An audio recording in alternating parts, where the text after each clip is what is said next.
if you cannot see it. Can you guys see my screen? Yes, we can Okay, see your screen. perfect. Okay, so thank you guys for joining. Both Steve and I are super excited to be here to talk to you about real estate. And hopefully you guys will walk away with some key nuggets that you can take away to build on your business. Or if you're relatively newer on the investing side for multifamily, get enough info so that you can keep going and get, find additional resources. And we're always happy to help you on your journey as well. So what we're here to talk about today is acquiring and asset management of a 28 unit property that we purchased in Glendale, Arizona. But before we get into that, we'll do some quick introductions so you get to know a little bit about our background. So I'm happy to start. My name is, again, Jenny Gu. Prior to investing in real estate, I spent 13 years in corporate America working for a company called Procter & Gamble. So I sold brands like Dawn, Cascade, Febreze, Swiffer, etc., that hopefully you can use in your home, and set sales strategies for those brands across the country. And during my phase in corporate America, my husband and I started learning about investing in terms of passive investing. Started out on the single family route, like many other folks that we know, and then quickly realized that we needed to scale by going into multifamily. And so fast forward to January, well, I guess February of 2020, I retired from my corporate job and dove headfirst into multifamily real estate investing full time. And that's what I've been doing. I started a company with Steve, who will introduce himself in just a second. We started Vertical Street Ventures, focusing on multifamily syndications currently in the Arizona market, Phoenix Metro, and Tucson. And we continue to look to expand elsewhere as we grow our company. So that's a little bit about me. I'll let Steve introduce himself. Yeah, thank you, Jenny. And also thank you, VP, for giving us the opportunity to connect here with other like-minded investors. It's actually just great to see and hear from others that are doing the exact same thing that we are doing. So I am super excited. I left my corporate job at the end of 2020 and have not looked back at all. So I spent most of my career as a W-2 employee, started in underwriting on the healthcare side, and then worked my way and climbed that corporate ladder, sacrificed a lot of my time for my family, my time for money and time for family. And those are the things that I'm not going to be doing any longer. And what I did is I started investing in real estate about 10 years ago. Started just like Jenny in single family homes, duplexes and fourplexes. And then about 4 years ago, graduated into multifamily.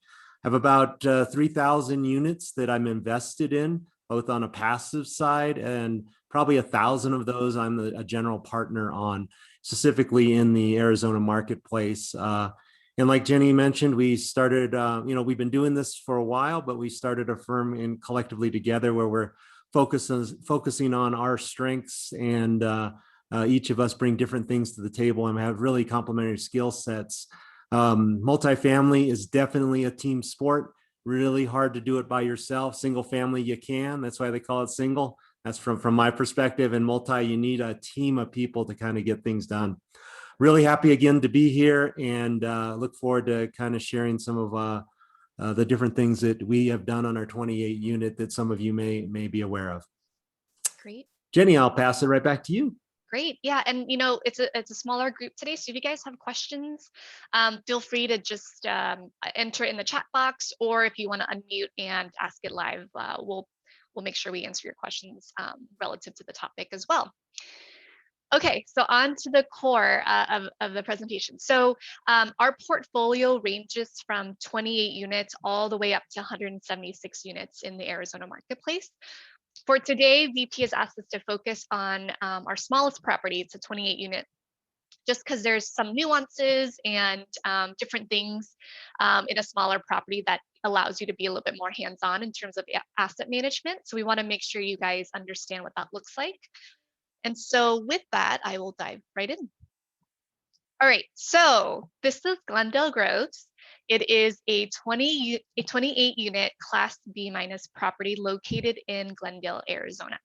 So wanted to share with you what some of those specs look like. So they're all 2 bedroom, 2 bath, about 1,000 square feet, which is pretty big for a 2 bedroom apartment. When we took it on, it was 100% occupied, all single stories, which for many of you might know, a lot of folks prefer single stories so that no one's, stomping on above them in the middle of the night or even in the daytime. These units, every single one had washer dryer hookups, and a separate laundry room, which is part of that square footage that I mentioned earlier.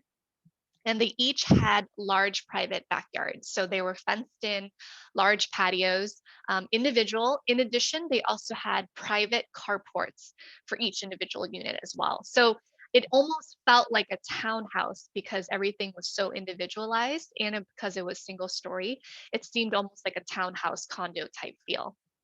So here's what the property looked like. So this is the entrance. You can see the carport right here. So it fits one car, and behind it is that private yard that people use for their kids, their pets, their storage. And then of the 28 units, 25 of those look like this renovated picture right here. Only 3 of them needed a rehab, or what we considered classic units. So overall, it was a pretty turnkey acquisition in terms of rehab, or the amount of work and CapEx that we needed to put in the project. But because of the location and the under market rent that we saw on the rent roll, this seemed like a slam dunk for us. Okay, so it's kind of the specs of the property, very nice overall. So let me walk you through the timelines. This is a unique situation that I wanted to highlight.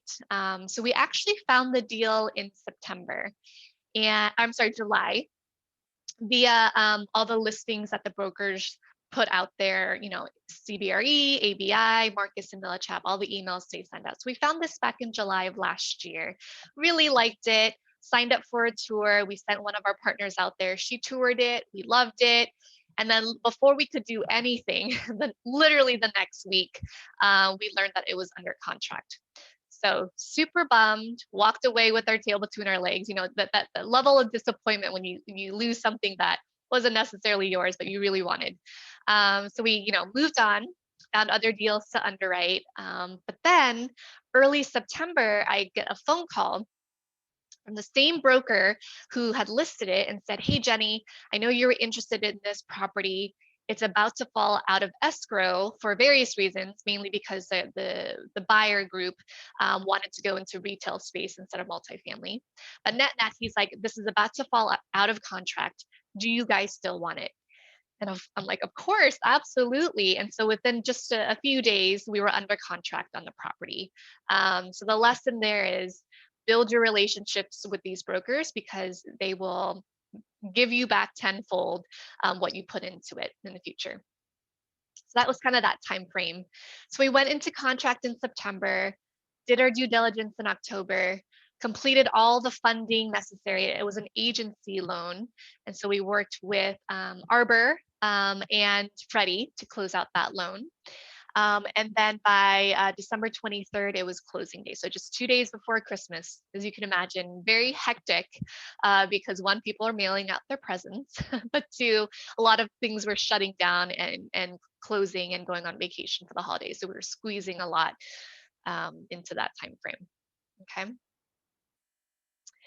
So as you think about acquisitions, and it really doesn't matter if it's small deals or larger deals, there's really 3 areas that you could find deals, right? 3 dominant areas.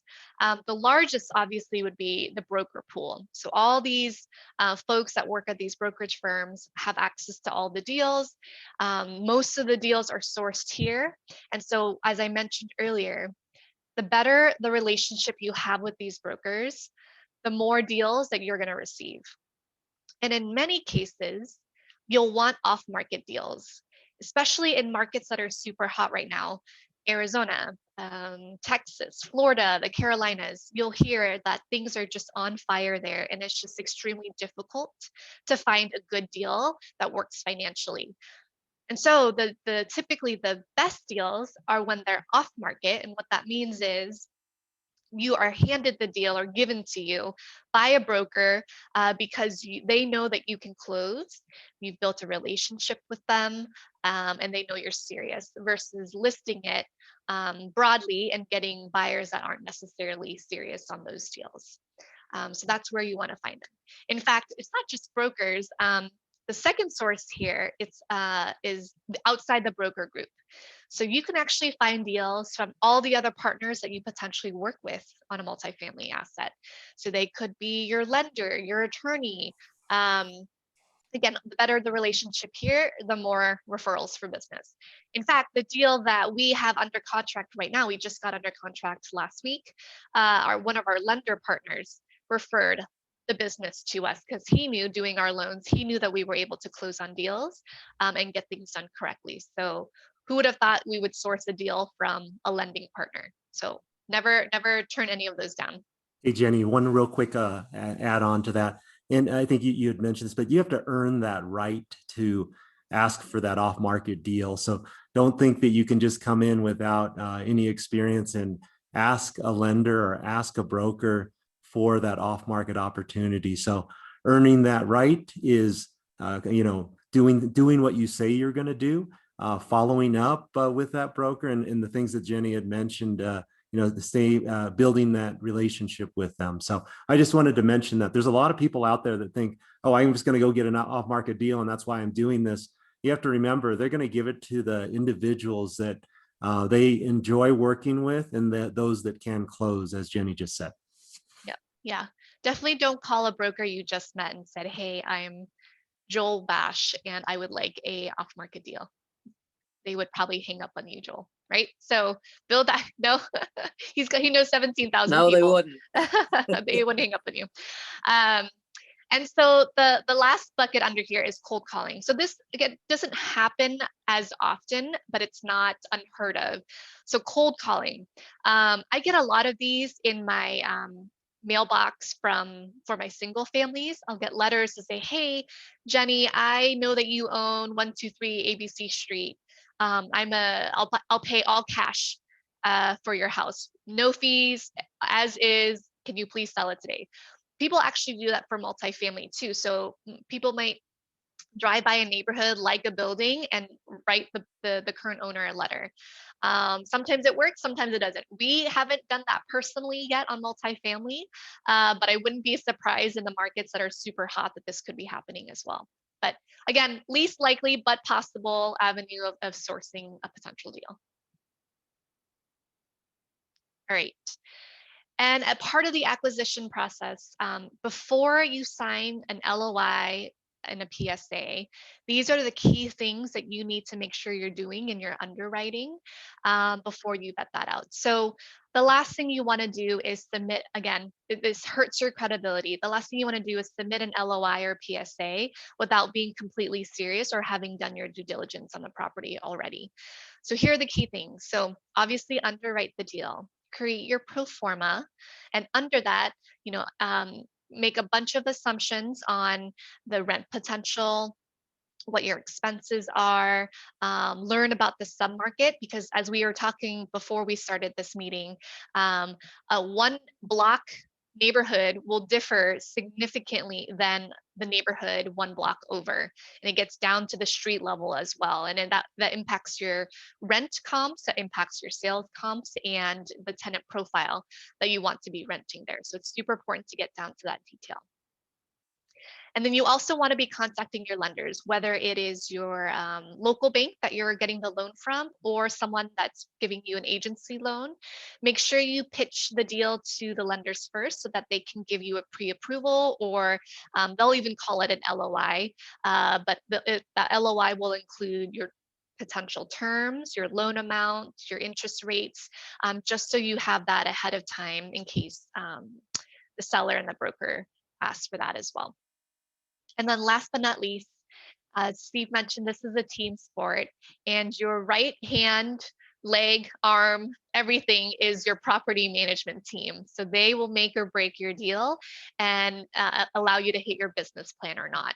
And so they should be pulled in earlier rather than later to make sure that they give you their estimate on rehab budgets. I just brought it back in. pro forma rents, expenses, because all of those inputs will impact the underwriting and the pro forma you do in that first column. So it's super critical. It's a team that you trust, that you've worked with before, so that you can make sure your underwriting is as accurate as possible. Okay. All right, and then the actual, so let's say once you sign on the LOI and the PSA, you will complete the due diligence process. And that will typically take from 2 weeks to 3 weeks, depending on how long you sign that deal for. But during this time frame, again, it's a team sport. You will work with your property manager. You shouldn't be doing this yourself, but they will help you complete the lease audits, the property audit itself, and the exterior rehab budget look. So what does that all mean? So in a lease audit, they will work through and compare the entire rent roll with the lease agreements to make sure that the security deposits are accurate. The name on the lease is what's on the rent roll. Any discrepancies on month-to-month fees or pet fees or any of that sort, they'll hash that all out and give you a certified rent roll for you to submit for the loan. The property audits, this is the fun part, right? So depending on how many units you have, this could take just a few hours or it could take 3 days. But you should absolutely walk every single unit of the property that you're purchasing so that you can document potential issues, leaking, holes in the walls, floors, how many have classic cabinets, how many have rehabbed cabinets. Again, your property manager will document this for you and provide you with all the pictures, Excel files, you name it, so that you can, again, go back and hone in on your budgets and expenses. By the end of the day, wear walking shoes, because by the end of the day, you are extremely exhausted. And then again, you will have the whole team of subcontractors there as well. So you should always have somebody checking your roofs, your HVACs, your water heater, your electricity, even down to the asphalt of the parking lot. Do you need to budget expenses to re-slurry it or what have you? Check for mold and termite and the pools. So there's a lot. It's if you've been to a due diligence before, and let's assume you guys haven't, there's typically upwards of 20 people there potentially with the full crew looking at every single thing in and out. Okay, so it's a big, long, busy day. Your due diligence will also include a comp of rentals in the area. You'll get your final CapEx or capital expenditure and monthly expenses. And then this is the time where you fine tune your business plan. So let's say you buy a 100-unit property. What are you going to do with those 100 units? Are you going to rehab every single one? Or are you going to rehab only 50% and leave some meat on the bones for the next fire? So this is where it's super important to hash all that out. During this time frame, because that again will impact your numbers and your return for your investors. Okay, now pause for a second. I see the chat box blinking at me. Let me see if there's any. I want to make sure I answer questions. VP, are there questions you need me to answer? Not right now, but I have a question actually. Okay. Do you use any kind of data right from CoStar or to look at the rental comps, or how do you look at rental comps? Yeah, so CoStar is a good tool. It's not great because what we found is a lot of times the data out there in those reports are outdated. So CoStar, I've even had CoStar call me to validate properties that I own, right? So if owners don't answer them or don't validate them, they don't have the most accurate data. So it's only as good as the input given to them by current owners. So use it with a grain of salt. The data we use for rent comps are going to come from our property management. They do a survey for us. We also look at some of these industry guys release reports. So Marcus, ABI, CBRE, they'll release reports too that give some good rent comps in the area. And then, sorry, my daughter's popping in. And then, yeah, so mainly your property management, but then also you yourself should be, she's trying to scream at me.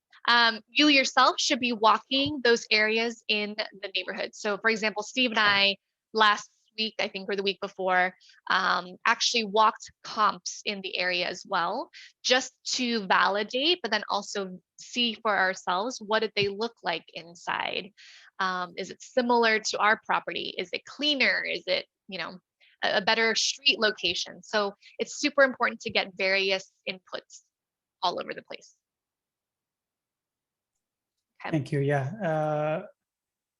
I think there's a question about financing and multifamily space. I guess you're going to get to that, right? Probably. Yes. Actually, that's the next slide. So Steve's going to answer that question after he takes over the slide. Perfect. Thanks so much. So, one of the key team members that we have to have on our team is the lender. And sometimes we don't realize that. And I pride myself in building strong relationships with everybody, and especially the lender. And a lot of our deals, most of our deals, I say, are on the agency loan side, either a Freddie or Fannie, as opposed to the bank side or a credit union.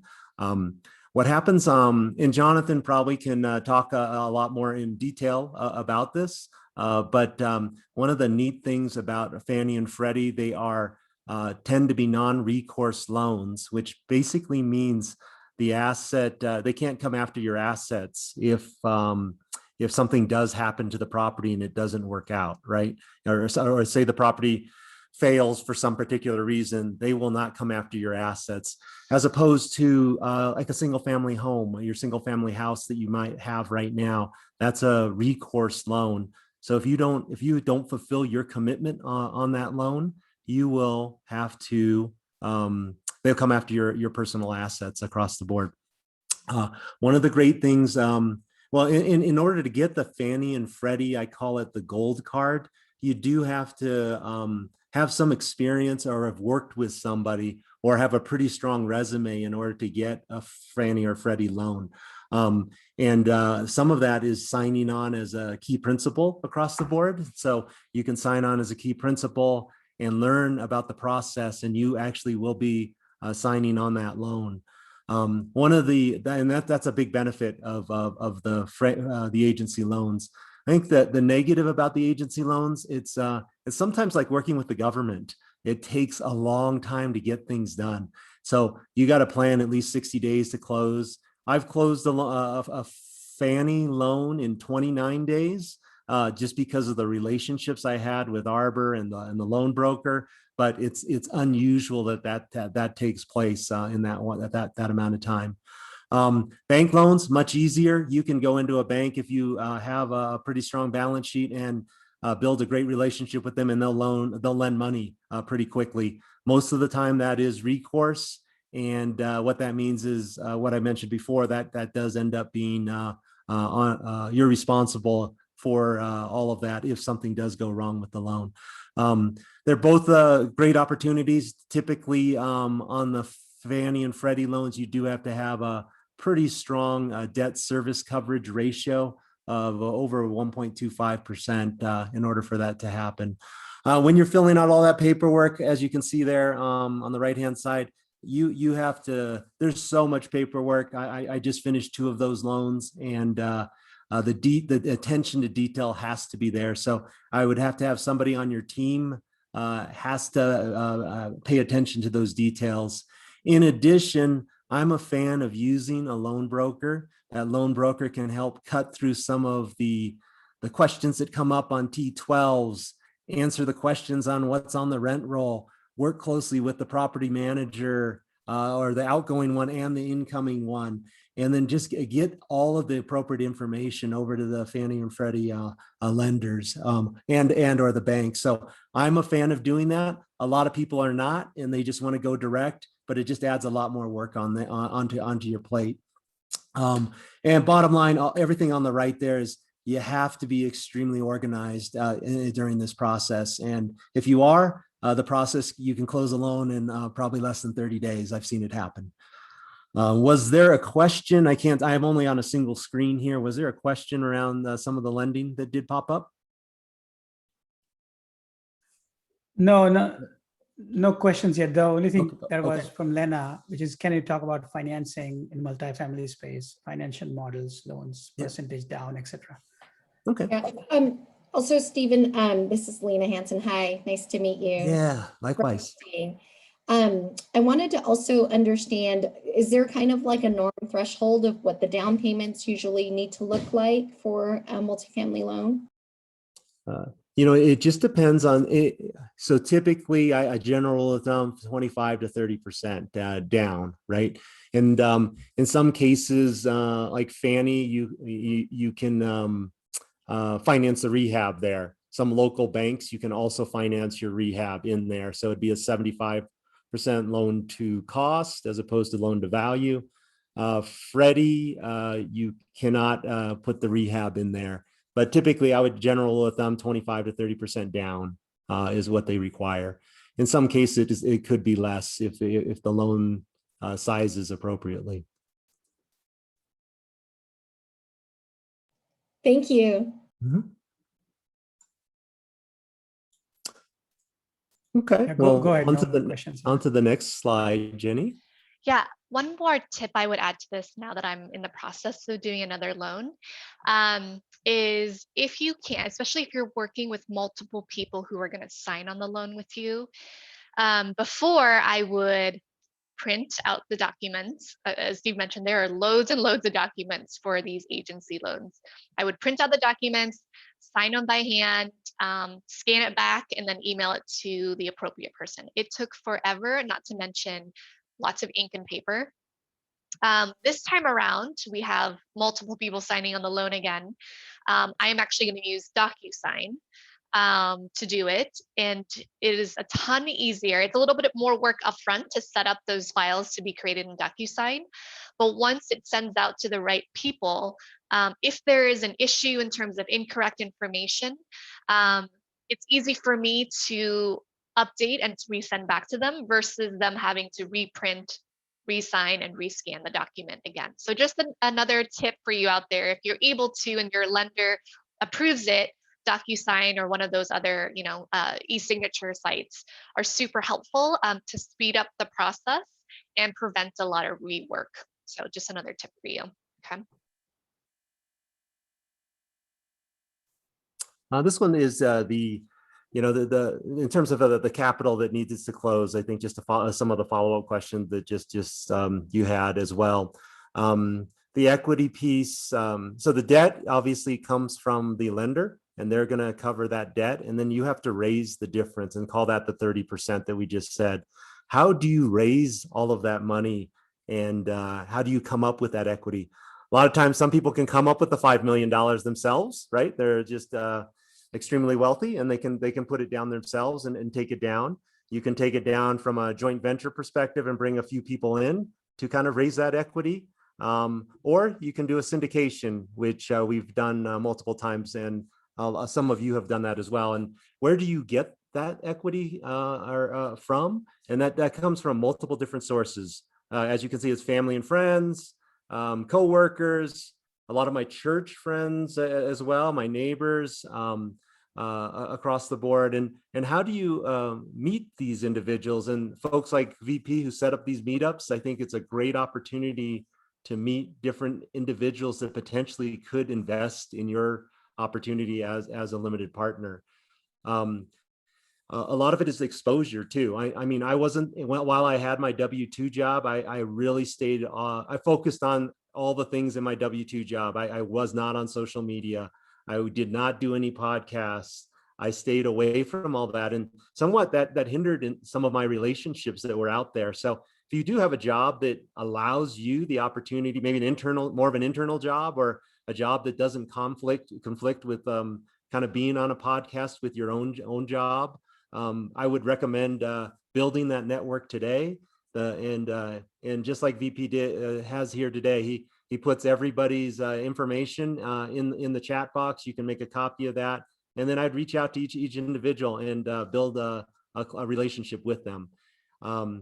And that's one of the ways to kind of help build your overall network and help build the equity across the board. Just a quick note on that. Jenny and I have been building our network through our former W-2 folks that we've known, as well as just the recent podcasts and opportunities to speak at different events, meetups. And, we were able to close, get a soft commit that probably almost doubled what we needed just by the network of people that came about to build that equity.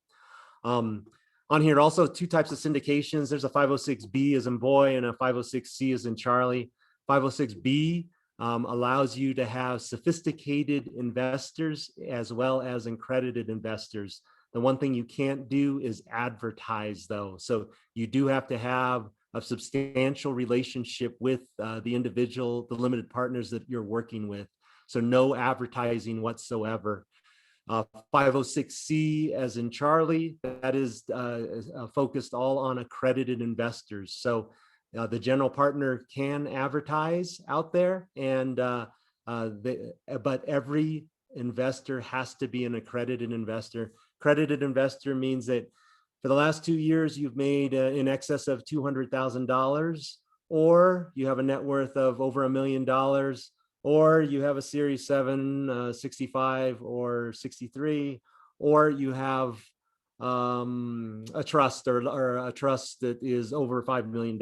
So if you have any of those types of requirements, you meet those requirements, you are an accredited investor and you can invest in that opportunity. And so just a big distinction, again, 506B, you cannot advertise. You have to have a known relationship with the individual that is investing. So just like VP's doing now, if I don't know all of the individuals here and I just take to have limited partners invest in your 506B syndication. And then just again, I am not a CPA. I am not a financial planner. I am not an attorney. And anything I say here, you should check with your CPA, check with your attorney, your syndication attorney on all the details and the rules across the board. Other than that, as you take people's money, we take this to heart. This is other people's money, and you have to make sure you do the right thing with those dollars. And as a limited partner, and you're investing in somebody's deal, I recommend you do research on them, do a background check on them, find out more about them. And if you decide to be a general partner with somebody else, I've seen this multiple different times. Make sure you know what you're getting into. If you're going to partner with somebody, that's a long-term marriage, at least 5 years, sometimes 7, sometimes 10. And if you can't, and if you don't hash things out at the beginning, you'll see some challenge that will take place towards the middle and end of that relationship. Going on to this closing and what comes after, right? So after you close, everything is, everybody, a lot of people just focus on the acquisition and moving on to that side. But the most important thing is afterwards. How are you going to communicate with your sponsors? For us, we communicate every month. Jenny puts together a newsletter and she communicates the financials and where we stand and when the next when the proceeds are the owner distributions are actually going to be released. She has weekly meetings with the property manager, very important. And in those weekly meetings, she already talked about some of those things. She goes through the construction budget. She has different sheets that explain all the detail that's actually involved. And then she's super organized. So a lot of times I've been in different partnerships where there is no organization whatsoever. And so I would recommend one of the great things that she does is puts together a Google Drive, and everybody can share in that drive and then participate and upload into that drive any of the general partners. So I think just some of those things, organization. I can't stress that enough. And if you want to know some of the tricks of the trade, you can probably contact Jenny and she'd be more than happy to give you some of those details of the things that she does across the board. And most important, she executes, she gets it done, no excuses, because you are dealing with other people's money. Next slide. And then here we are today. These are the pictures, right? As you can see, the front looks great. Our property manager put leasing signs that are up there. a nice new pilaster and sign up. Did some pool deck work there for the pool and added those cool decks in there across the board. We are adding furniture. There's a dog park there that we've also added, and air conditioning, new air conditioning units, and resealed a lot of the roof there. And on the backside, we had an entire wall that was paid for by somebody else. The owners that behind us put a brand new 12-foot wall right there, so added additional value to the current 28 units that we have right now on there. On the next slide, asset management. I talked a little bit about this. It is super important that when you engage your property manager, you have to have a budget set and hold them to a budget. They provide you monthly reports, go through those reports and go through those budgets with them. It is extremely important. A lot of people don't do that. They just trust that the property manager is doing the right thing. And what happens, the squeaky wheel does get the oil. And so those that do not engage the property manager around the budgets, around the monthly reports, don't get the same service as those that do.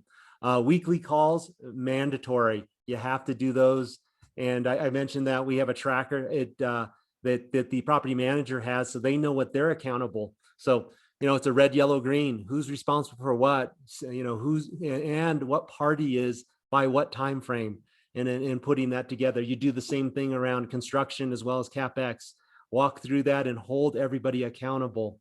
In addition, we talked about reviewing the financials and tracking the trends and the analytics.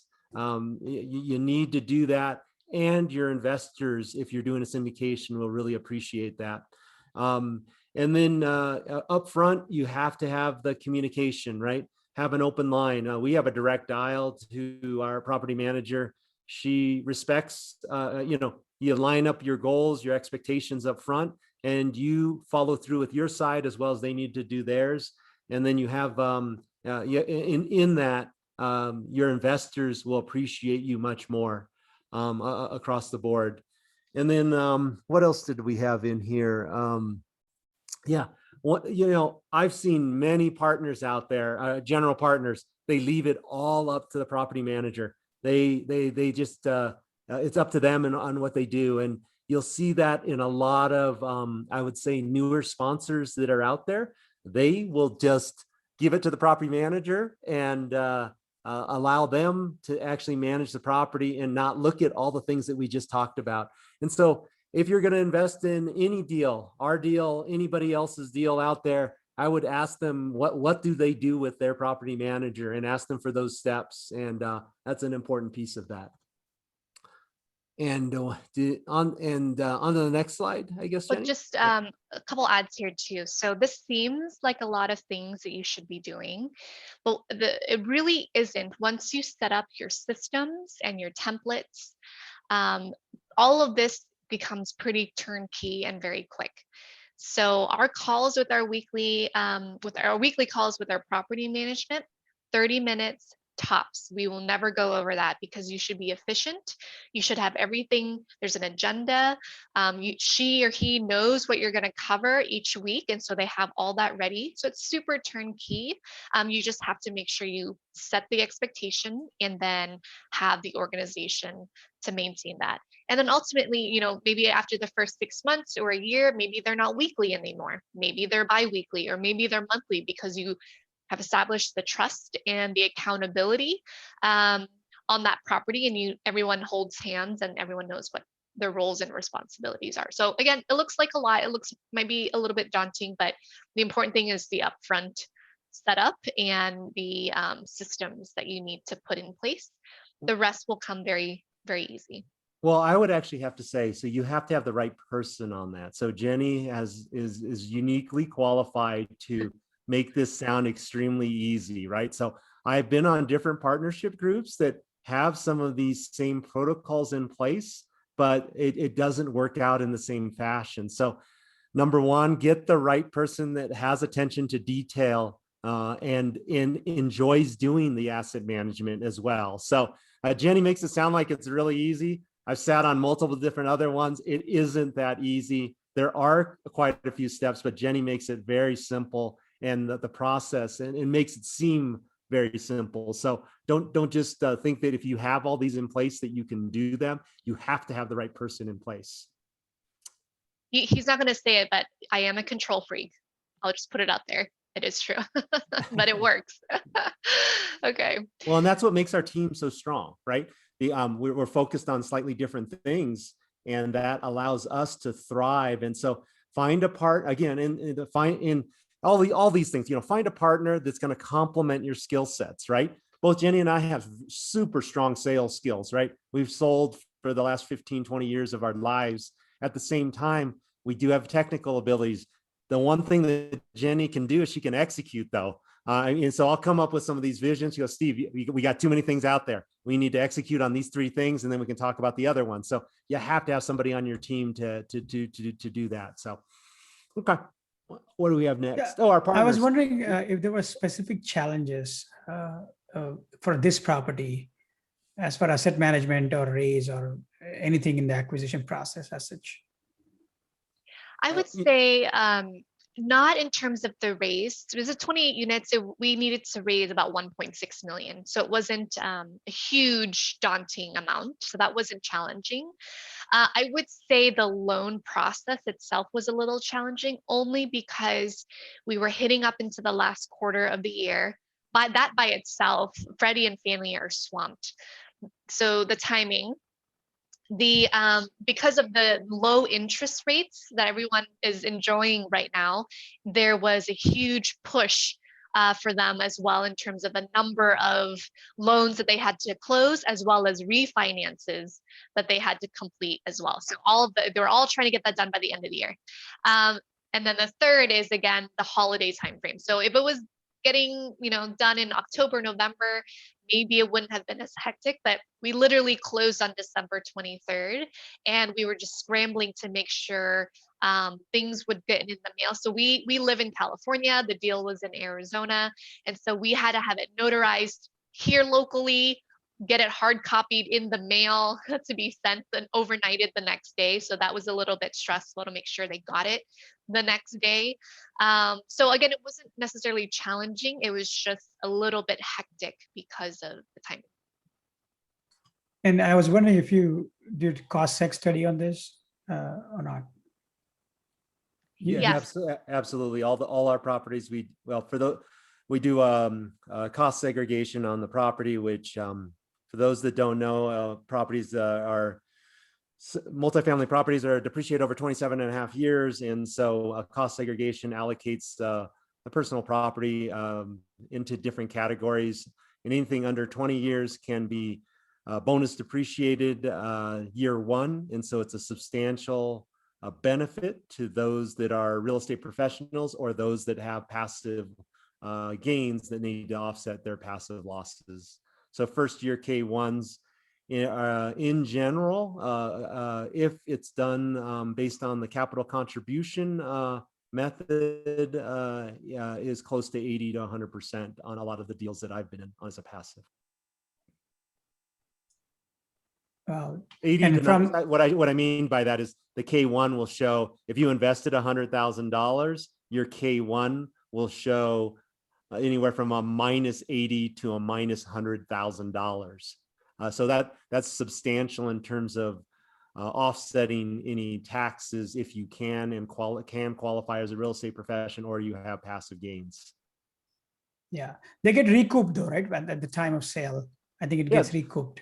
Yeah, yeah, but still it's time value of the money. Yep. Yeah, you can recoup, or those that don't use it, they can use it at the end, right, as well. And so one of our CPAs right there, Keystone, as you can see, they can help out on some of that. These are all our partners in the Phoenix marketplace. So 2 property managers there, Avant-Garde, they help out on a lot smaller properties. They do a really good job. They've done a lot of my construction as well. CalCap, we have 3 different properties with them right now. If you want a bank loan, First International Bank, they do awesome loans. We were able to get 75% loan to cost on a couple of our deals there. Gantry is our mortgage broker we use. And then our investor database is supported by Syndication Pro. And then our syndication attorney happens to be John Nee over at Trowbridge Law, and they're located locally here. So just sharing with you some of our sponsors. And then our contact information is here. Jenny and myself, if you want to get in contact with us, you can go to verticalstreetventures.com and schedule a meeting with myself, her, or both of us at the same time, or you can send each of us an email.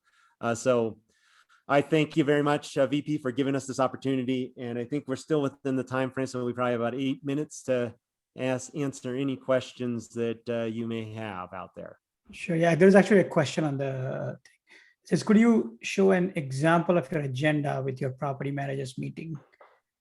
I don't know if that can be done. An agenda Jenny, with the property management. Yeah. So Yeah. I don't have it ready to show you, but it's at least on my list, super straightforward. So every week they should send you a weekly report. So that report highlights collections, delinquencies, who's moving in, who's moving out, traffic. So how many people are calling or emailing you about property or interest in the property. So all of that should be on a clean Excel sheet. So that's sent over, and that's the first thing on our agenda. So we cover the weekly report on the property, and then we have a weekly action item list. So as we are discussing things, concerns, issues, problems, we are tracking things on that weekly tracker with next steps and dates and owners. So it's super clear, like if I couldn't make a meeting or for some reason we were off a week, we go back to that file. Everybody has access to that file. Everybody should know the last meeting, here's what we talked, and here were the key next steps and who was going to go complete them by when. So it's super, super easy to follow. And then, so we cover the weekly report, the tracker, we talk CapEx next. So where are we on all the CapEx projects? How is the roof fix going? How is the pool fix going? Are we still within budget or are we out? And where do we need to pivot if we are out of our range within that budget? So that's super important as well. And then we just talk, last thing is hot topics. So anything else specific to that property that is warranting, dedicated time for that week. So those are the 4 key things that we cover every single week. And you shouldn't just talk to your property manager on those weekly calls. I text her, I'll do a quick phone call. She'll do the same to me outside of our weekly meetings. If it's quick, that way we're super efficient during those 30 minutes that we do meet on Zoom. Cool. Any other questions?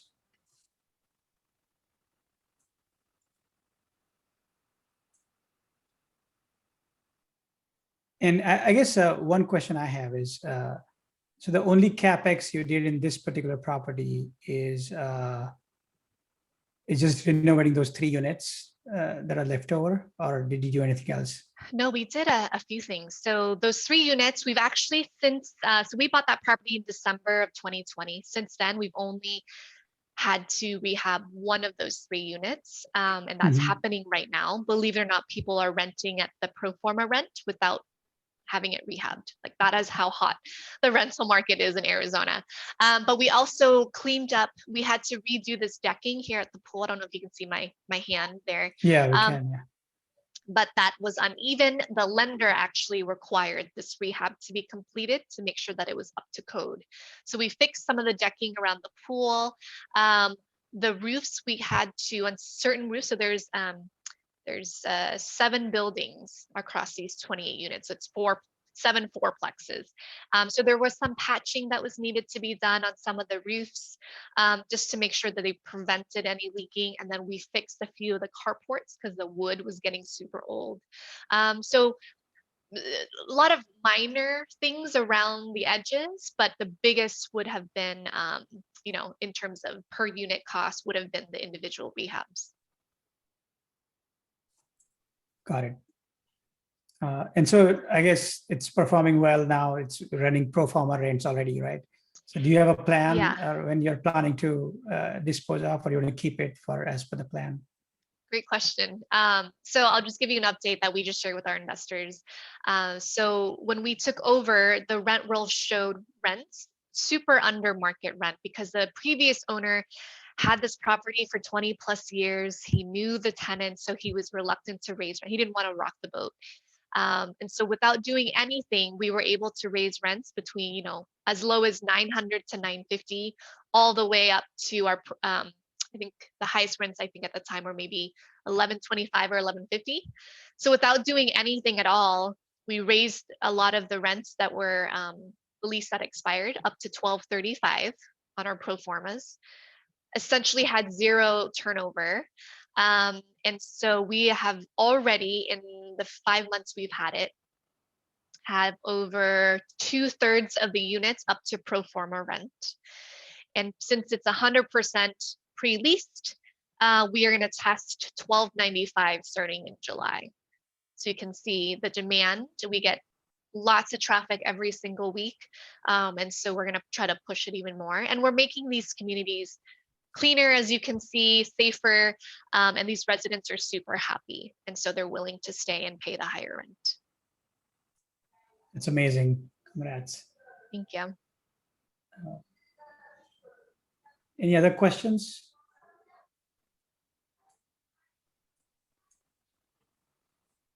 I think there aren't any questions.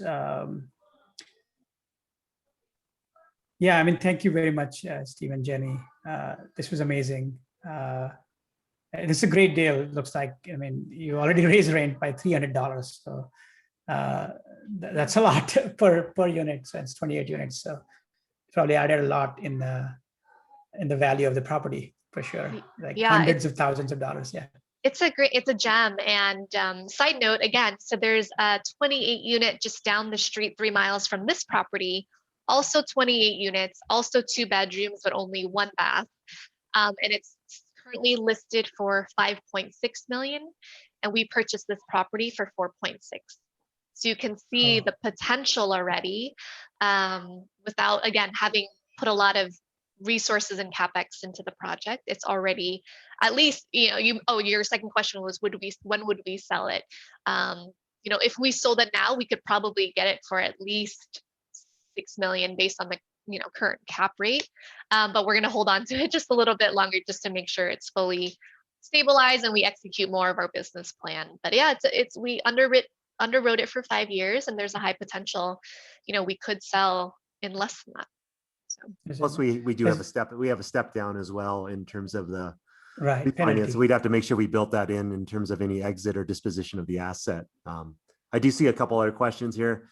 What's the percentage of the property management fee we should be expecting? I think that ranges depending on the size of the property. You can see it as low as 3.5%, I think at 3%, all the way up to 6%. And it'll vary depending on what you're requiring of them. So some of the larger properties can get as low as that 3%.